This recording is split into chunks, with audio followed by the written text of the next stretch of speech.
हा होता आमच्या रायगड ट्रिपचा डे 2 आणि रायगडची हवा इतकी सुंदर होती की रात्री झोप पण खूप शांत लागली होती. सकाळी फ्रेश झाल्यानंतर मी सर्वात आधी मेकअप करून घेतला.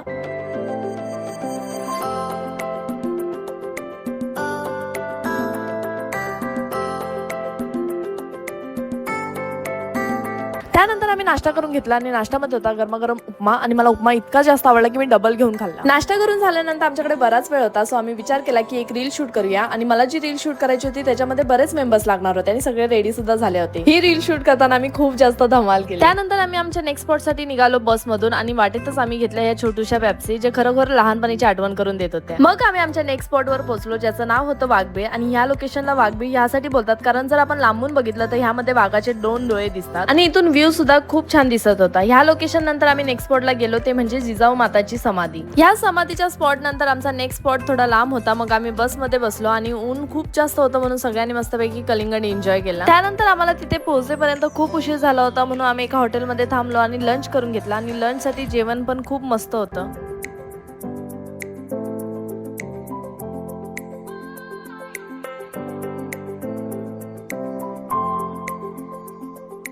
तिथे हॉटेलमध्ये मागच्या साईडला काही कासव होते आणि गोलू त्या कासवांना बघून खूप खुश झाला होता म्हणून त्यांच्यासोबत तो खेळत होता. तिथे थोडा टाइमपास केल्यानंतर आणि दुपारचं जेवण झाल्यानंतर आम्ही आमच्या ट्रिपच्या शेवटच्या स्पॉट वरती गेलो ज्याचं नाव होतं राजभूमी उमरखिंड. ऑलमोस्ट संध्याकाळचा टाइम झाला होता आणि इथलं वातावरण सुद्धा खूप छान होतं म्हणून आम्ही थोडा वेळ बसून इथे गप्पा मारल्या आणि ते झाल्यानंतर आम्ही लगेचच मुंबईसाठी निघालो. या ट्रिप मध्ये आमच्यासोबत बरेच अनोळखी मित्र होते पण ह्यांच्यासोबत खूप छान मैत्री झाली आणि येताना आम्ही बसमध्ये खूप धमाल मस्ती सुद्धा केली. या ट्रिप मध्ये आम्ही सगळ्यांनी खूप जास्त एन्जॉय केला आणि माझा एक्सपिरियन्स पण छान होता. And yes, that's it for this video. I'll see you in the next one. Bye bye.